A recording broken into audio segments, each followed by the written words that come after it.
Hello hello. कैसे हो आप लोग? Hello, very very warm good morning to all of you. कैसे हो आप लोग? मैं हूं आपका अपना गोपाल यादव और मैं आप सभी को CLR एजुकेशन में स्वागत करता हूं। जैसा कि हम लोग क्लास 9th का वर्क, एनर्जी एंड पावर पढ़ रहे थे, उसमें हम लोगों ने वर्क कंप्लीट कर लिया। वर्क का हम लोगों ने डेफिनेशंस वगैरह जितने भी न्यूमेरिकल्स के साथ हम लोगों ने कर लिया। वर्क में जितना भी हो सकता था पॉसिबल, जो आप लोगों का क्लास 9th में इवेंट डेट के उससे थोड़ा ज़्यादा, तो हम लोगों ने क्लियर कर लिया है। अब हमें वर्क के बाद एनर्जी पढ़ना है और इसमें न्यूमेरिकल करेंगे, कुछ वर्क के भी न्यूमेरिकल आज करेंगे। तो आज जो हम लोग स्टार्ट करेंगे, आज हम लोग स्टार्ट करेंगे एनर्जी। क्या स्टार्ट करेंगे बेटा? एनर्जी। तो एनर्जी के साथ एनर्जी स्टार्ट करते हैं। सुबह सुबह का टाइम है, 6 बज रहे हैं और 6 बज रहे हैं, तो एनर्जी के साथ एनर्जी स्टार्ट करेंगे। एनर्जी के साथ एनर्जी स्टार्ट करेंगे। ओके, तो एनर्जी क्या होता है? पहले तो ये हम समझें कि एनर्जी आखिर होता क्या है। हम लोग बहुत कुछ सुनते आते हैं, करे उसमें तो बहुत ज़्यादा एनर्जी है, वो आज एनर्जेटिक दिख रहा है, वो आज एनर्जी के साथ काम कर रहा है। इस टाइप के हम लोग बहुत सारी चीज़ें सुनते आते हैं। लेकिन फिजिक्स में एनर्जी को क्या बोलते हैं, कैसे डिफाइन किया जाता है, वो हमारे लिए मायने है।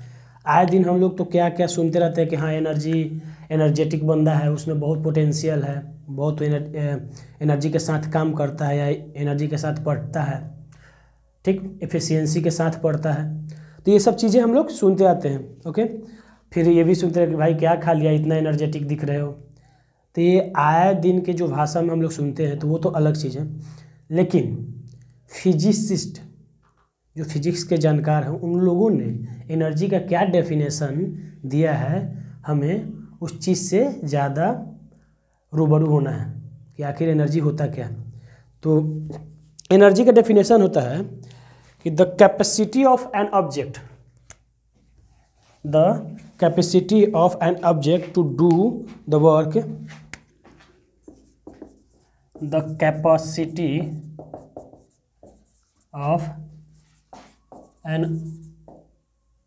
object to do the work is called the energy of that object। हम लोग बचपन से पढ़ते आ रहे हैं कि कैपेसिटी ऑफ डूइंग वर्क, ठीक, लेकिन हम लोग एक चीज़ छोड़ देते हैं, ऑब्जेक्ट, किसका वर्क कैपेसिटी। हम लोग बचपन में बहुत सारे लोगों ने 6th 7th में जब एनर्जी का डेफिनेशन आता है तो हम लोग बोलते हैं कि the capacity of work is called energy, या ability of work is called energy. नहीं बेटा, एबिलिटी ऑफ वर्क नहीं होता है या कैपेसिटी ऑफ वर्क नहीं होता है, द कैपेसिटी ऑफ ऑब्जेक्ट होता है। The capacity of object to do work. कोई ऑब्जेक्ट, जैसे हम लोग हैं, मान लीजिए, ठीक, मान लीजिए हम हैं, मेरा कैपेसिटी काम करने का कितना है, मेरा कैपेसिटी काम करने का कितना है, उसको हम लोग क्या बोलेंगे? एनर्जी बोलेंगे, ठीक। अब क्रेन्स होता है, कोई कुछ छोटे क्रेन्स होते हैं, कुछ बड़े क्रेन्स होते हैं, ठीक। तो उसमें होता है कि कुछ थोड़ा काम करने लायक होता है उसका क्षमता, और कुछ जो बड़े बड़े होते हैं, जो बड़े बड़े कंस्ट्रक्शन साइट्स पे चलते हैं, तो छोटे वाले का एनर्जी कैपेसिटी है छोटा काम करने का, तो उसका एनर्जी यानी कि उसमें कम होगा, उसमें पावर कम होगा, तभी तो वो छोटे जगह पे है। ओके, वैसे ही बड़ा वाला क्रेन्स है, ठीक, तो वो लोग का बड़े कंस्ट्रक्शन साइट पे यूज किया जाता है, जहाँ पे बड़े बड़े काम होते हैं, पुल वगैरह, ओवर ब्रिज, ये सब बनते हैं वहाँ पे लोड उठाने के लिए, यानी कि उसमें ज़्यादा काम करने की क्षमता है, इसलिए उसको बड़ा काम में लिया जा रहा है। ओके, यानी कि उसमें काम करने की क्षमता ज़्यादा, यानी कि उसमें एनर्जी ज़्यादा होगा, ठीक। तो इसलिए हम लोग कंक्लूड क्या करेंगे, capacity of an object to do work, मतलब कोई भी ऑब्जेक्ट है, इंसान है, मटेरियल है, या कुछ भी है, उसका कितना कैपेसिटी है काम करने का, उसको ही हम लोग बोलते हैं एनर्जी। ओके, तो एनर्जी बहुत तरह के होते हैं, लेकिन हम काइनेटिक एनर्जी होता है, पोटेंशियल एनर्जी होता है, स्प्रिंग एनर्जी होता है, न्यूक्लियर एनर्जी होता है। तो हम लोग 1 बाय 1 करके सारे एनर्जी को पढ़ेंगे। तो आज तो हम लोग सिर्फ एक ही को अच्छे से डिटेल में पढ़ेंगे। और फिजिक्स में सबसे ज़्यादा यूज होता है kinetic energy and potential energy. आपको 9 से ले करके तो एनर्जी, काइनेटिक एनर्जी हो जाएगा आपका, पोटेंशियल हो जाएगा, सोलर एनर्जी हो जाएगा, आपका हीट एनर्जी हो जाएगा, न्यूक्लियर एनर्जी हो जाएगा, साउंड एनर्जी भी होता है। तो बहुत सारे एनर्जी मिल जाएंगे। तो उसका टेंशन ना, इलेक्ट्रिकल एनर्जी मिल जाएगा। इलेक्ट्रिकल एनर्जी की वजह से ही हम लोग का ये जो आप लाइट उजला दिख रहे हो, ये सब उजाला, मैं गोरा दिख रहा हूँ, थोड़ा सा वाइट वाइट लाइट पड़ रहा था, ये सब क्यों हो रहा है? ये सब इलेक्ट्रिकल एनर्जी की वजह से होता है। तो आज जो हम लोग पढ़ेंगे काइनेटिक एनर्जी पढ़ेंगे। क्या पढ़ेंगे बेटा? Kinetic energy. ठीक। अब एक और चीज़ होता है, इसमें एक लाइन लिखना था नोट, पहले बता देता हूँ, उसके बाद नोट लिखता हूँ कि कोई भी ऑब्जेक्ट जिसके पास कैपेसिटी टू डू वर्क है, तो वो ज़्यादा कब काम करेगा या ज़्यादा एनर्जी उसके पास कब होगा? जब वो मोशन में होगा। ठीक, जब वो मोशन में होगा। ठीक, तो मोशन में रहेगा तो उसमें ज़्यादा एनर्जी होगा और ज़्यादा काम वो कर सकता है। ठीक, जैसे एग्जाम्पल के लिए हम लोग मान लेते हैं कि, अच्छा एक बात बताओ, 2 ट्रक अगर खड़ा है, 3 केस लेंगे, 2 ट्रक है, दोनों खड़ा है, तो उसमें क्या एनर्जी है पता चल पाएगा? दोनों का कोलाइड करेगा नहीं ना। दूसरा केस लेते हैं कि एक ट्रक खड़ा है और दूसरा ट्रक आकर उसमें धक्का मार रहा है, तो डिस्ट्रक्शन होगा किसका? जो खड़ा है उसका ज़्यादा और जो धक्का मारा उसका थोड़ा कम। यहाँ पे एनर्जी ज़्यादा लगा, रेस्ट वाले से तो ज़्यादा लगा।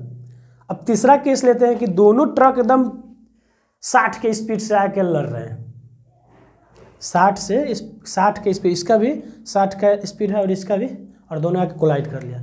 पता चलेगा कि चिथड़े उड़ गए, यानी कि उन दोनों में मोशन की वजह से ज़्यादा एनर्जी हो गया। समझ में आई बात? और दोनों में जब ज़्यादा एनर्जी होगा तो कोलिजन बहुत स्ट्रांग होगा। समझ में? तो इसका कहने का मतलब ये इसलिए मैंने बताया कि एनर्जी कब ज़्यादा होता है, when a body is moving, note में लिख देते हैं,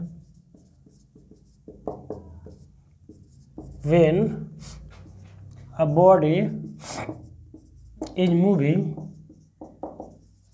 then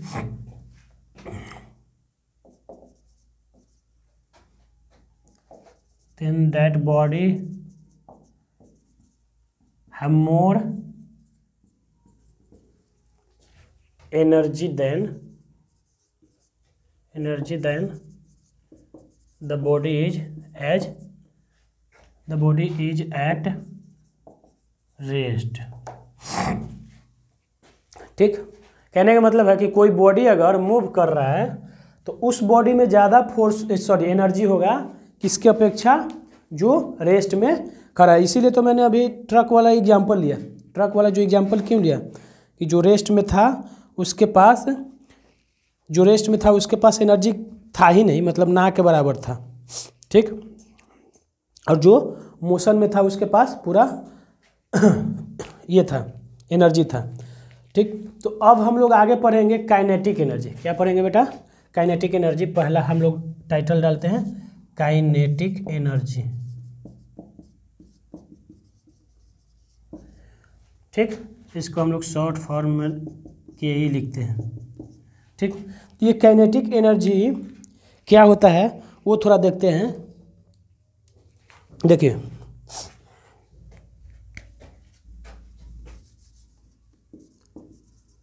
the energy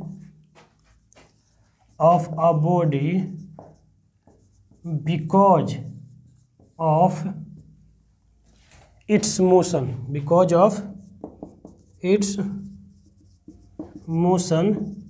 is called as kinetic energy of that object। ठीक, कहने का मतलब है कि कोई भी बॉडी है उसके पास अगर कोई काइनेटिक एनर्जी कब होगा, उसके मोशन के वजह से जो एनर्जी आ रहा है ना। अभी मैंने यहाँ पे नोट्स जो लिखा है, नोट में ये वाला लिखवाया है, ये क्या लिखा है कि when a body is moving then that body have more energy then rest. जो रेस्ट पे है उसके पास ज़्यादा एनर्जी होगा, सॉरी कम होगा किसके अपेक्षा, इसके जो मोशन में। ओके, ये मैंने बताया ना। दिल डूबा,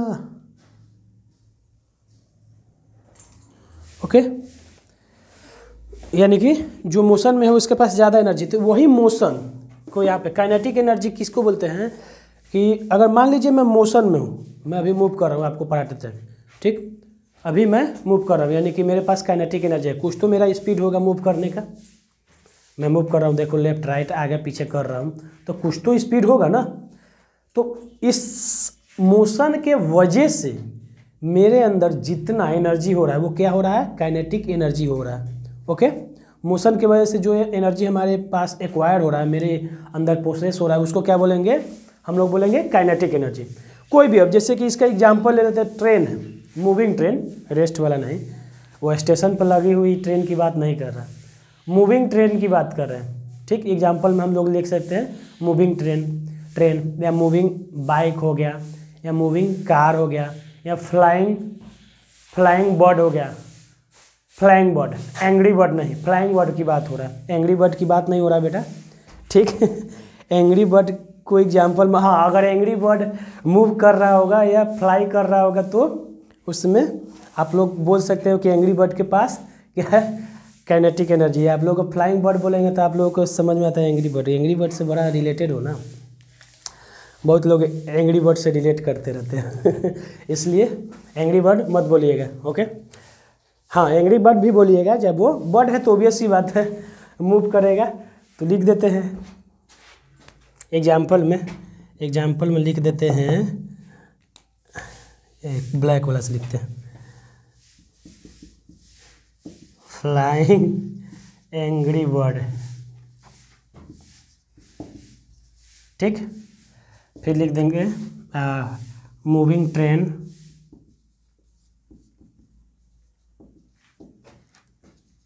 मूविंग व्हीकल्स। ओके, और क्या लिखा है, मूविंग बोट्स, ETC कितना लिख मूव करा है। ठीक, तो कोई भी अगर मूव कर रहा है तो मूविंग ऑब्जेक्ट जो भी होगा उसके पास जो एनर्जी आएगा तो क्या रहेगा, वो काइनेटिक एनर्जी आएगा। ठीक है, उसको डिनोट किससे करते हैं, KE से। ओके, अच्छा, एनर्जी है तो उसका ऐसा यूनिट क्या होगा बेटा, तो लिख देते हैं भाई, एनर्जी का यहीं पे लिखना चाहिए था, तो SI unit of energy is joule. क्या होता है बेटा, जूल। और लार्जर यूनिट हो जाता है, larger unit is kilo joule, KG लिखते हैं, KG। ठीक, किलो जूल। ओके, तो ये यूनिट होता है एनर्जी का। अब हम लोग के पास काइनेटिक एनर्जी आ गया, अब हमारे पास काइनेटिक एनर्जी आ गया तो इसका फॉर्मूले वगैरह हम लोग देखेंगे, आखिर ये डिराइव कैसे होता है, इसका वैल्यू क्या होता है, वो अभी देखेंगे। तो आप लोग बुक में पढ़े होंगे, आजकल तो बच्चे सब थोड़ा सा पढ़ के रखते हैं, तो आप लोग देखा होगा कि काइनेटिक एनर्जी का फॉर्मूला लिखा रहता है ½ mv²। क्या होता है, ½ mv²। तो वो ½ mv² कैसे आया है, मैं उसको दो तरीके से डिराइव कर दूंगा, आप लोगों के लिए दो तरीके से डिराइव कर दूंगा। आप लोगों को दोनों तरीके जो अच्छा लगे वो यूज करके अपना नॉलेज बढ़ा सकते हो। ठीक, कुछ नहीं है, बस जो सिंपल प्रीवियस जो टॉपिक्स और चैप्टर्स पढ़े हैं उसी का यूज कर लेंगे। ठीक, जिया हो बिहार के लाला। काइनेटिक एनर्जी क्या होता है, जो कोई भी ऑब्जेक्ट अगर मूव कर रहा है और उसको मूव करने के वजह से उस ऑब्जेक्ट में, उस बॉडी में अगर कोई एनर्जी एक्वायर हो रहा है तो उस एनर्जी को ही क्या बोलेंगे बेटा हम लोग? काइनेटिक एनर्जी बोलेंगे। ठीक, क्या बोलेंगे? Kinetic energy. एग्जाम्पल में मैंने क्या लिया? Angry bird. एंग्री बर्ड इसलिए लिया कि इस एंग्री बर्ड से बच्चे बड़ा रिलेट करते हैं। बर्ड बोलोगे तो वो लोग बोलते हैं एंग्री बर्ड। ठीक, तो इसलिए मैंने बोला फ्लाइंग एंग्री बर्ड। ठीक, तो यही एग्जाम्पल है। फ्लाइंग एंग्री बर्ड के पास क्या होता है? काइनेटिक एनर्जी होता है। मूविंग ट्रेन्स वगैरह, जो भी बॉडी मूव कर रहा है या फ्लाई कर रहा है, ठीक, उसके पास अगर कोई वेलोसिटी या स्पीड है तो समझिए कि उसके पास काइनेटिक एनर्जी है। अगर वो मूव कर रहा है, उसके पास वेलोसिटी या स्पीड है, तो समझिए कि उसके पास काइनेटिक एनर्जी है। ओके,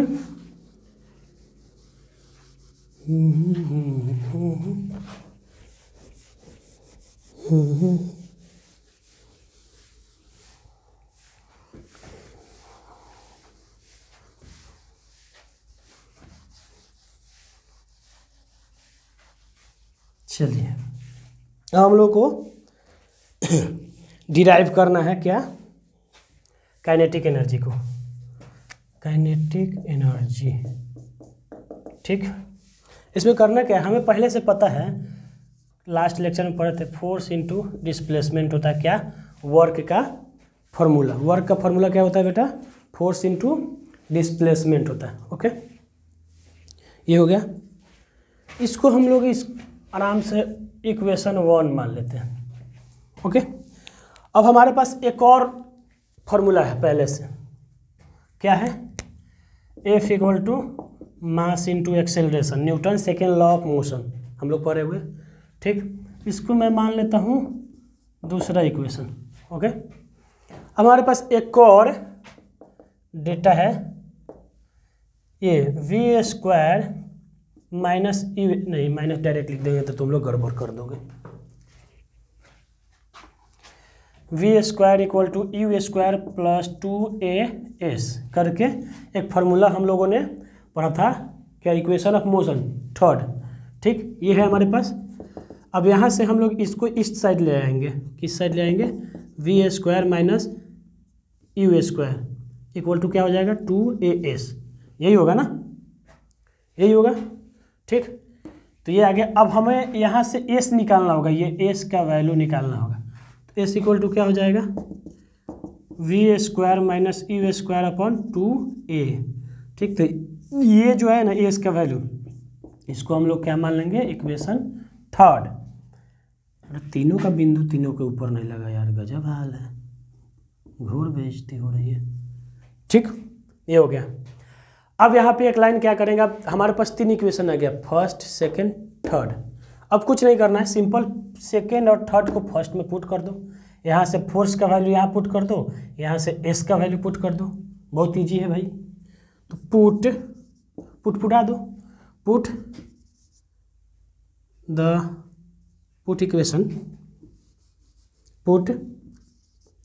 इक्वेशन 1 and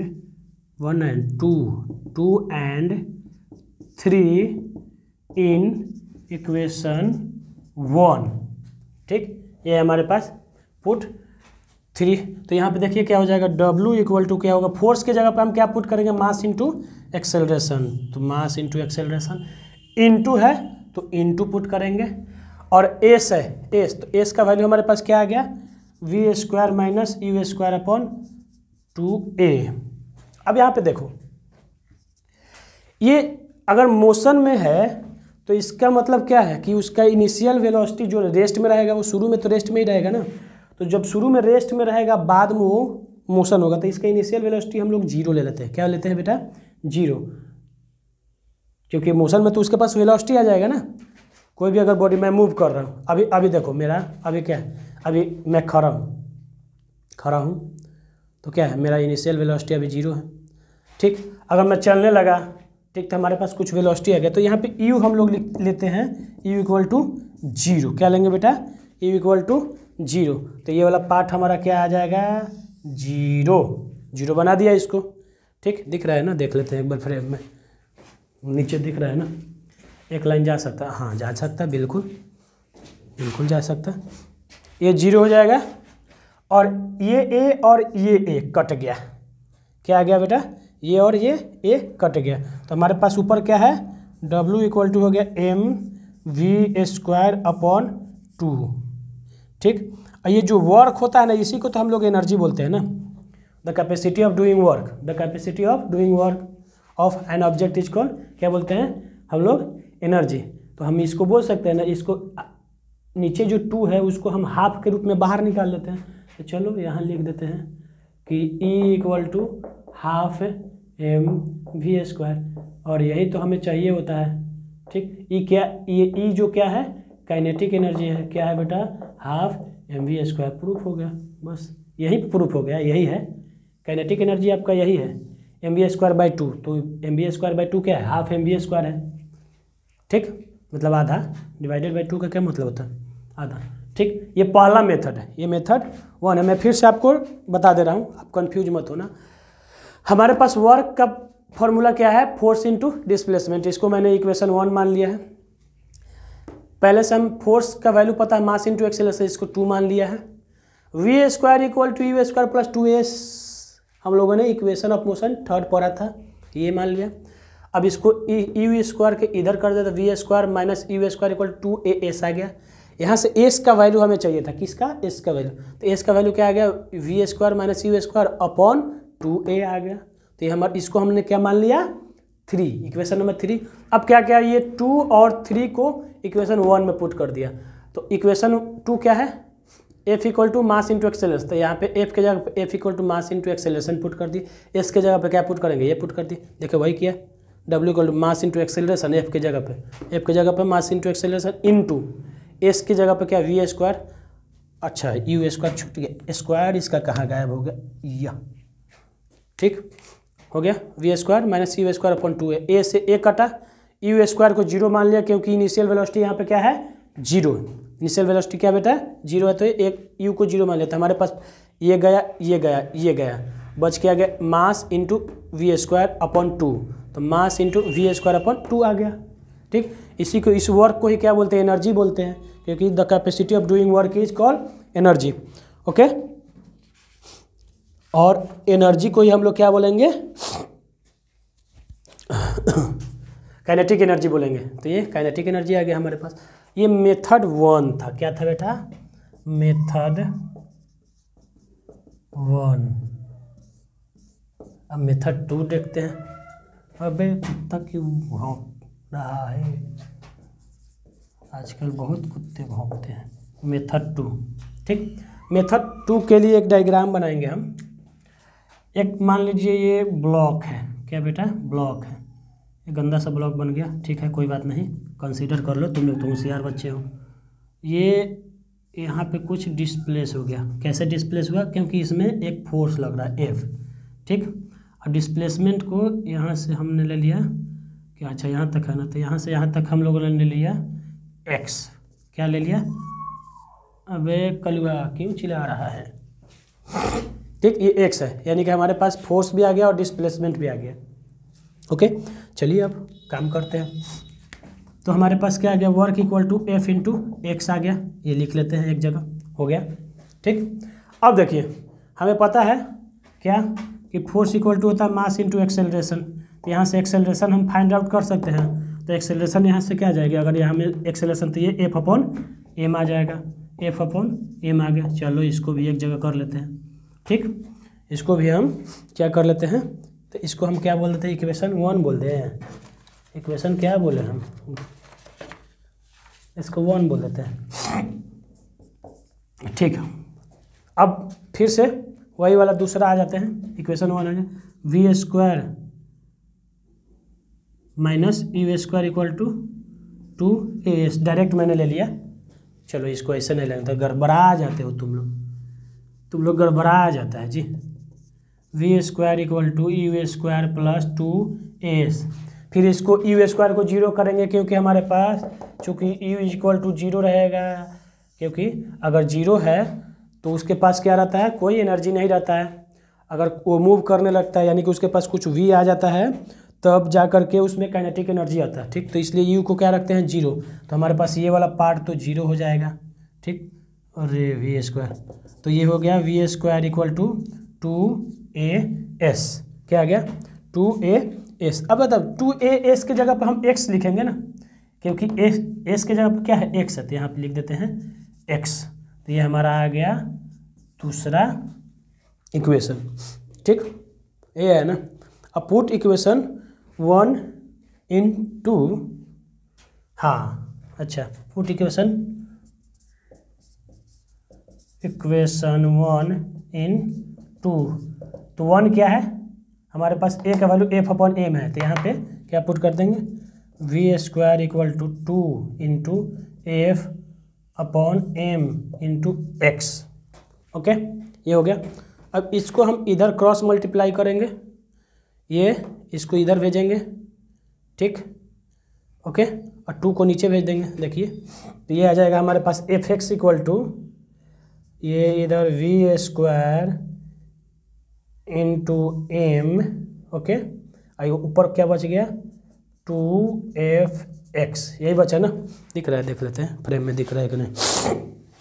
हाँ दिख रहा है, दिख रहा है, दिख रहा है। थोड़ा सा रब करना पड़ेगा, थोड़ा सा रब करना पड़ेगा। तो वी स्क्वायर इंटू एम हो गया, ये m नीचे डिवाइड है तो इधर कर दिया तो मल्टीप्लाई में हो गया, और ये हमारे पास क्या एफ एक्स है, जो f इंटू एक्स वाला, ठीक। तो अब हम यहाँ पे थोड़ा सा एक लाइन यहीं पे कर देते हैं, इसको हटा देते हैं। ये तो आप लोगों का हो ही गया होगा, ये तो हो गया होगा, तो इसको रब कर देते हैं। चलो ना इतना ही में कर देते हैं, रब क्यों करना, इसको इतना में कर देते हैं, ठीक। अब ये वाला, ये इधर आ जाइए, ये इधर आ जाइए, तो v square into m equal to 2f(x) है, ठीक। तो ये 2 इधर मल्टीप्लाई तो इधर आके डिवाइड हो जाएगा लेफ्ट साइड, तो v square into m upon 2 हो गया, और इधर क्या हो गया f(x), ठीक, f इंटू एक्स, क्रॉस ही कर देते हैं ना, ठीक। ये डॉट भी रहेगा तो कोई दिक्कत नहीं, इसका मतलब क्या है मल्टीप्लिकेशन है।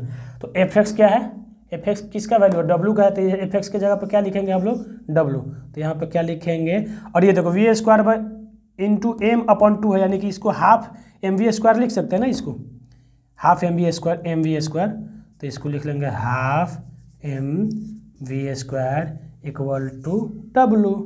देखो फिर से दूसरे तरीका से भी हमारे पास काइनेटिक एनर्जी आ गया, ठीक।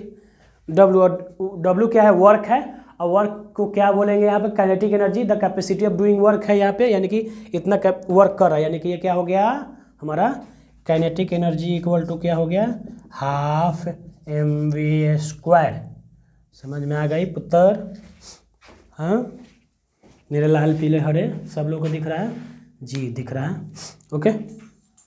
ये हमारे पास आ गए, तो ये 2 तरीके से हमने इसको डिराइव करा। बहुत सिंपल था, कुछ ज़्यादा टफ नहीं था, बहुत सिंपल था, बस थोड़ा सा इक्वेशन के आगे पीछे करके या करना था, ओके।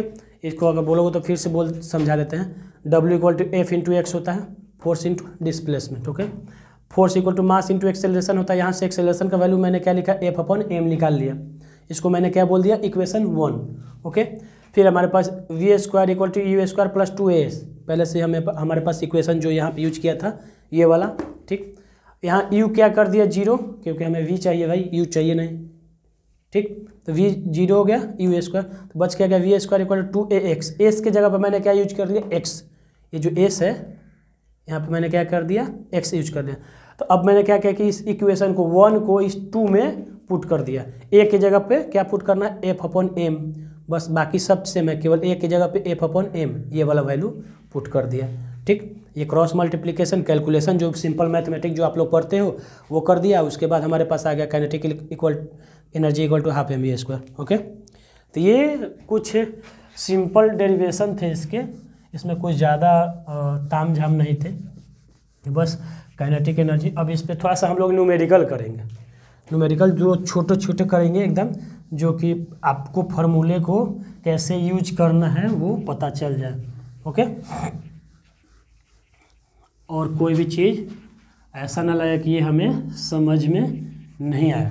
अब इतना फार्मूले हम लोग 2 तरीके से एक ही फार्मूले को डिराइव करा है, तो उसका यूज भी करके देख लेते हैं कि कहाँ यूज होगा, ओके।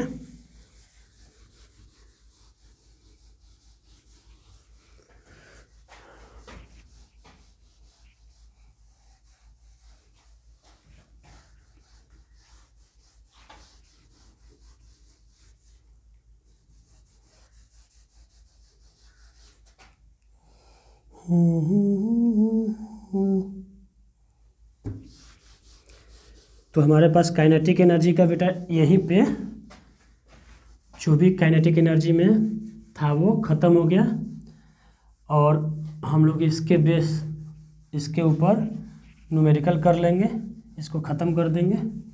और एक प्रीवियस का न्यूमेरिकल है, न्यूमेरिकल अभी 3 न्यूमेरिकल करेंगे, सिंपल जो आप लोग करते आ रहे हैं, एनसीईआरटी में मिल जाएंगे वैसा न्यूमेरिकल। और एनसीईआरटी करना चालू कर दो, एनसीईआरटी करना मस्ट है, और कुछ करो या ना, एनसीईआरटी का एक्सरसाइज पक्का करके रखो।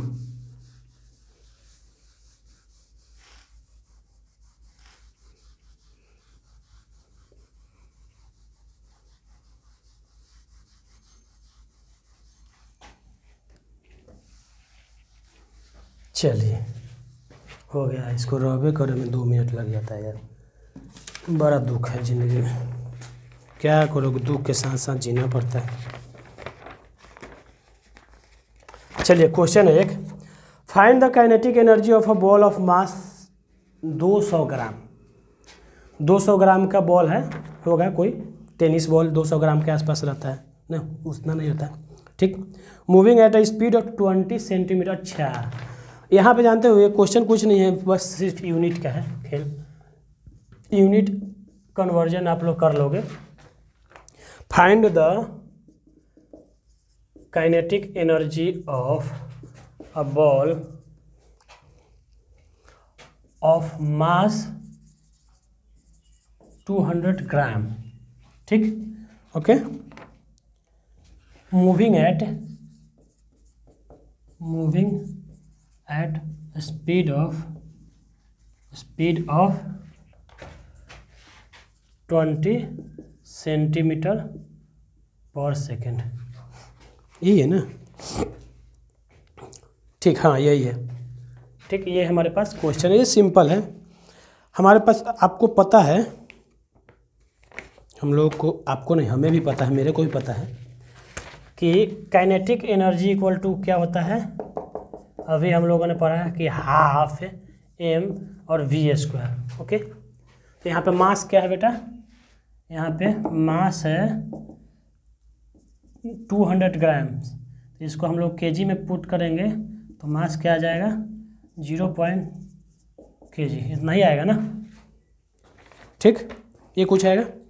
और एक और चीज़, ये तो मास आ गया, और डिस्प्लेसमेंट है 20 सेंटीमीटर, ठीक। तो इसको हम लोग मीटर में करेंगे तो 0.20 मीटर आएगा, यही आएगा ना, ठीक, ये आएगा मीटर पर सेकेंड में आ गया।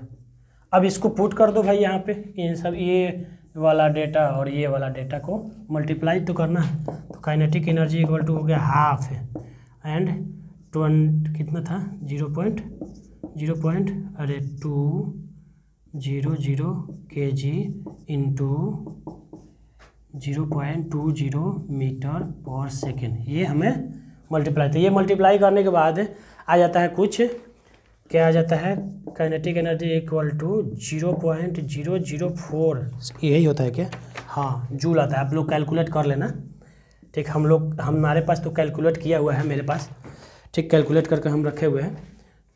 तो ये आप मल्टीप्लाई करोगे ना, इसको मल्टीप्लाई करके इसको डिवाइड करोगे तो हमारे पास 0.004 जूल आता है। ये सिंपल सा क्वेश्चन था एक, बस फार्मूले को याद करना, हाँ इसमें कुछ नहीं था, सिर्फ आपको यूनिट को चेंज करना था, सिर्फ क्या करना था, यूनिट को चेंज करना, ग्राम है तो इसको केजी में, और सेंटीमीटर है तो इसको मीटर में करना था, बस यही क्वेश्चन था।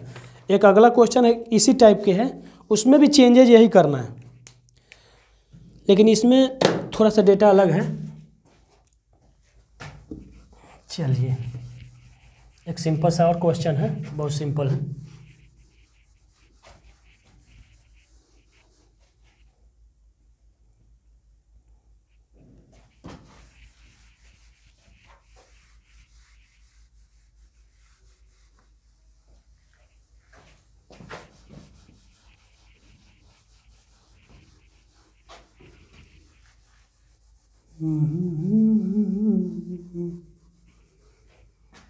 राम सिया राम सिया राम जरा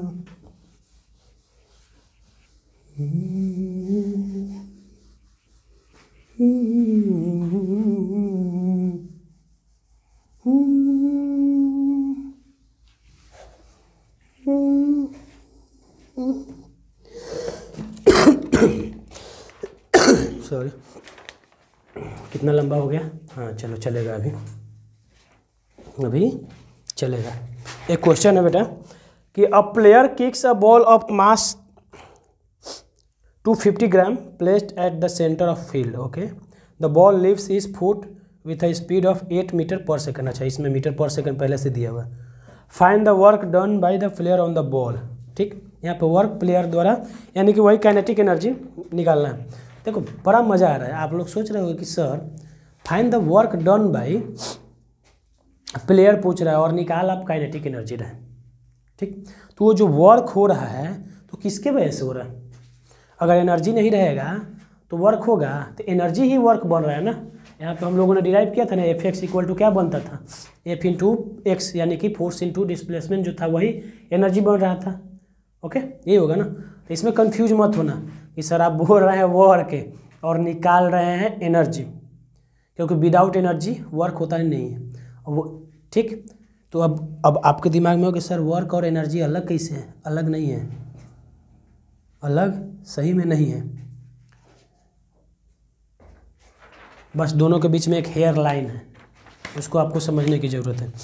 चलिए तो न्यूमेरिकल पे ध्यान देते हैं। अ player kicks a ball of, a player kicks a ball of, बड़ा बड़ा जो क्वेश्चन आता है उसको मैं डॉक्टर के हैंड राइटिंग से लिखता हूँ।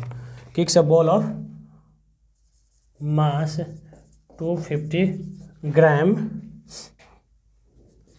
Placed at the centre of field, centre of field. The ball lifts his foot with a speed of 8 metre per. The ball lifts his foot with a speed of 8 metre per second. देखो बेटा यहाँ पे metre per second दे दिया हुआ है। The ball, find the work done by player on the ball. Yes, find the work done by player on the ball. ठीक, यही हमारा क्वेश्चन है। ठीक, तो इसमें कुछ नहीं करना। इनिशियली क्या होगा, बॉल जो होगा रेस्ट पे होगा। अरे बॉल रेस्ट पे होगा तभी तो किक मारते हैं ना। हाँ, तो आप लोग बोले कि नहीं सर मूविंग बॉल को भी हम लोग किक मारते हैं, लेकिन यहाँ पे क्या बोल रहा है कि बेटा placed at the centre of field, यानी कि फील्ड के सेंटर पे वो रखा हुआ है, यानी कि वो क्या है, रेस्ट में है। क्या है बेटा, रेस्ट में। तो यहाँ पे किंतु परंतु मत लगाना। ठीक, किंतु परंतु यहाँ पे मत लगाना। इनिशियली क्या है, initially ball is at rest, u equal to 0 ले लेंगे हम लोग। क्या ले लेंगे, यू इक्वल टू 0 ले लेंगे। ओके, हालांकि इसका कोई मतलब है नहीं। ठीक, हमें तो मतलब है, हमें तो लूट लिया, क्या है उसके आगे नहीं, हाफ mv², ये। ठीक, अब चलिए पुट करते हैं हाफ, और m क्या है, m क्या है 250 ग्राम है। तो इसको अगर हम लोग केजी में चेंज करते हैं 0.25 केजी होगा। ओके, मल्टीप्लाई बाय क्या है 8। अब स्क्वायर किया था पिछले वाला एग्जाम्पल में कि छूट गया था, पिछला वाला एग्जाम्पल में 8 मीटर पर सेकेंड स्क्वायर किया था। अगर नहीं किया होगा ऐसे स्क्वायर पिछले एग्जाम्पल में तो आप लोग कर लीजिएगा। आई थिंक मेरे को लग रहा है कि छूट गया ये वाला स्क्वायर। हाफ mv², यानी कि v को पुट करके स्क्वायर करना है। ठीक, तो हमको ऐसा क्यों लग रहा है कि हम लास्ट वाले एग्जाम्पल में v² नहीं किए, तो आप लोग कर लीजिएगा ये v² वहाँ पे पुट कर लीजिएगा, उसके बाद कैलकुलेशन कीजिएगा।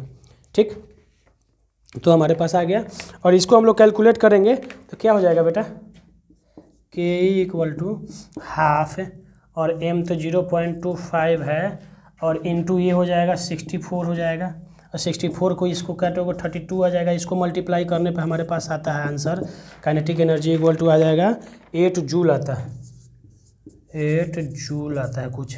आप लोग कैलकुलेट करके देख लीजिएगा। हाँ हो ही जाएगा 8 ना, 0 ये क्या होगा 1/4 इसको बोलेंगे, हो गया ना, इसको 1/4 बोलेंगे। तो चलो यहाँ पे मल्टीप्लाई कर ही देता हूँ मैं, 1/4 बोल देंगे इसको, 0.25 को इंटू 32 है, तो ये 8 चौक 32 हो गया, तो 8 तो आ ही गया, कर दिया। चलो खुश रहो, मज़े करो, ठीक। ये हमारा सिंपल 2 काइनेटिक एनर्जी पे मैंने क्वेश्चन लिया था। अब देखो इसमें एक क्वेश्चन बनता है कि मान लीजिए इसमें पूछ देगा कि काइनेटिक एनर्जी दिया हुआ है, मास दिया हुआ है, और v पूछ देगा कि कितने वेलोसिटी से मूव कर रहा है, तो ये तो यहाँ से निकल जाएगा ना। अब मान लीजिए ½ mv² है, तो ये दे देगा, ये दे देगा, ये पूछ लेगा v, तो ये निकालने में कौन सी बड़ी चीज़ है? सिंपल मैथमेटिक्स जो बचपन से आप लोग पढ़ते आ रहे हैं, ओके, यही मैथमेटिक्स है, ठीक। एक और क्वेश्चन कराना है, उसमें थोड़ा सा हम सोच रहे हैं करा लें, आप लोग हाँ करा ही देते हैं।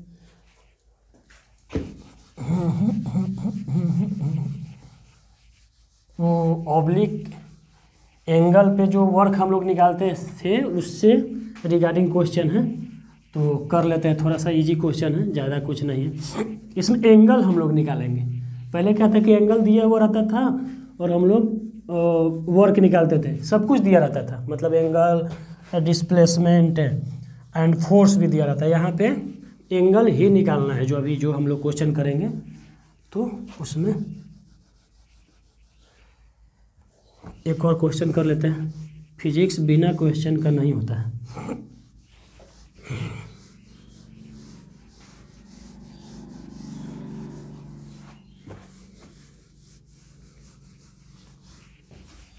चलिए, अ फोर्स ऑफ 10 न्यूटन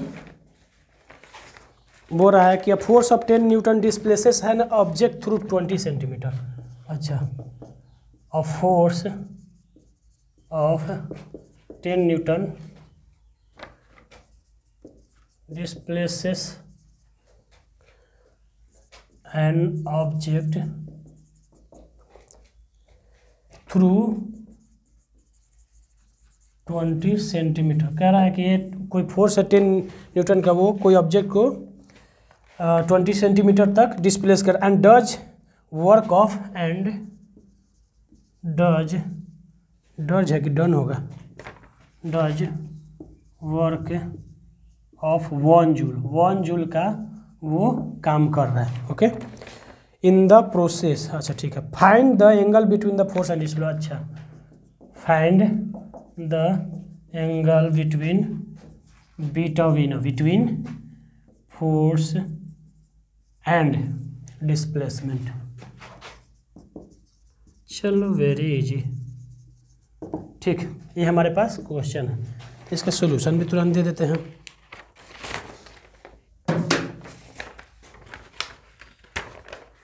ठीक है, सॉल्यूशन क्या होगा? हाँ, हमें पता है कि वर्क इक्वल टू होता है FS cos theta, okay. Work यहाँ पे दे दिया, फोर्स दिया हुआ है 10 न्यूटन, डिस्प्लेसमेंट दिया हुआ है 20 सेंटीमीटर, एंड वर्क भी दे दिया है 1 जूल। ये तीनों दे दिया है, तो वर्क हो गया 1 जूल इक्वल टू फोर्स हो गया 10 न्यूटन इंटू डिस्प्लेसमेंट है 20 सेंटीमीटर, यानी कि 0.2 मीटर, 0.2 मीटर ये हो गया ना, ठीक, इंटू कॉस थीटा है, ओके। ये है, तो चलिए ये 1 जूल है तो 1 जूल ही रहेगा। ये 10 इंटू 10 और 0.2 को हम लोग अगर मल्टीप्लाई करते हैं तो ये कितना आ जाता है? 10 दूना 20, यानी कि 2 जूल हो जाएगा बेटा, 2 जूल हो जाएगा इंटू कॉस थीटा। अच्छा, ये जूल लिख दिया तो यहाँ पे कुछ लोग गड़बड़ हो जाएंगे आप लोग। ये जूल कैसे लिख दिया? फोर्स इंटू डिस्प्लेसमेंट क्या होता है? वर्क होता है ना बेटा, ये वाला फोर्स इंटू डिस्प्लेसमेंट, यानी कि force into displacement work, work का यूनिट क्या होता है? जूल। तो 2 जूल इंटू कॉस थीटा, ये जूल और जूल गया, ठीक। अब हमको कॉस थीटा चाहिए ये वाला, तो ये 2 उधर जा करके हाफ हो जाएगा, तो half equal to cos theta, ये हमारे पास आंसर है। अब देखो ये जो हाफ होता है ना, तो cos 60 डिग्री इक्वल टू होता है हाफ। मैंने लास्ट में एक जगह न्यूमेरिकल भी लिया है तो उसमें, ठीक, यानी कि थीटा इक्वल टू क्या हो गया यहाँ पे 60 डिग्री, यानी कि 60 डिग्री हमारा आंसर है। 60 डिग्री ही हमारा आंसर है, यानी कि क्वेश्चन क्या होगा, कुछ इस तरह से होगा, ये होगा, ये होगा, थोड़ा सा और ऊपर बनाते हैं नहीं तो रूठ जाएगा। 60 डिग्री है ना, ठीक, तो ये ऐसे होगा और ये, हाँ, ये 60 डिग्री होगा ये क्वेश्चन। और डिस्प्लेसमेंट हमारा इधर होगा कितना, 20 सेंटीमीटर, ओके। और ये कितना लग रहा है, 10 न्यूटन। ये हमारा डायग्राम होगा इस क्वेश्चन का, समझ में आई बात। ये हमारा डायग्राम होगा इस क्वेश्चन का। तो बहुत सिंपल क्वेश्चन थे, मैंने कुछ रिकॉल करा दिया इस न्यूमेरिकल के थ्रू। तो आई होप कि समझ, देखो कुछ नहीं था यार क्वेश्चन में, वर्क दिया हुआ है, फोर्स दिया हुआ है, डिस्प्लेसमेंट दिया हुआ, कॉस थीटा फाइंड, यानी कि थीटा फाइंड आउट करना है। तो वर्क को पुट कर दिया 1 जूल, या फोर्स इंटू डिस्प्लेसमेंट, यानी 4 और डिस्प्लेसमेंट 0.2 मीटर में ले लिया, ये मीटर में ले लिया, यहाँ पे मीटर लिख ही देता हूँ, मीटर में ले लिया, ओके। तो ये हो गया 10 और 0.2 को मल्टीप्लाई करोगे तो 2 जूल आएगा, तो जूल से जूल कट गया, तो हमारे पास क्या बच गया, ये इधर 2 आ जाएगा, तो cos theta equal to half आ गया।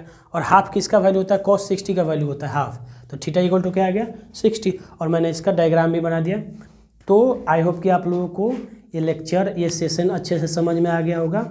और अगले लेक्चर में हम लोग और जो पोटेंशियल एनर्जी है, मैकेनिकल एनर्जी है और बाकी जो एनर्जी बाकी है उनको करेंगे और उनसे रिगार्डिंग क्वेश्चंस करेंगे।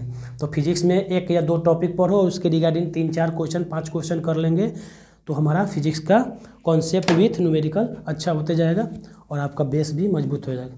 तो चलिए, हाँ, शक्कर संक्रांति है आज, मकर संक्रांति या शक्कर संक्रांति, आज संक्रांत है जी। तो हैप्पी आप लोगों को हैप्पी मकर संक्रांति। और लोहड़ी भी आज है 14 जो पंजाब में लोहड़ी, तो हैप्पी लोहड़ी एंड हैप्पी संक्रांत और हैप्पी दही चूड़ा, तिलकुट खाओ सब। धन्यवाद।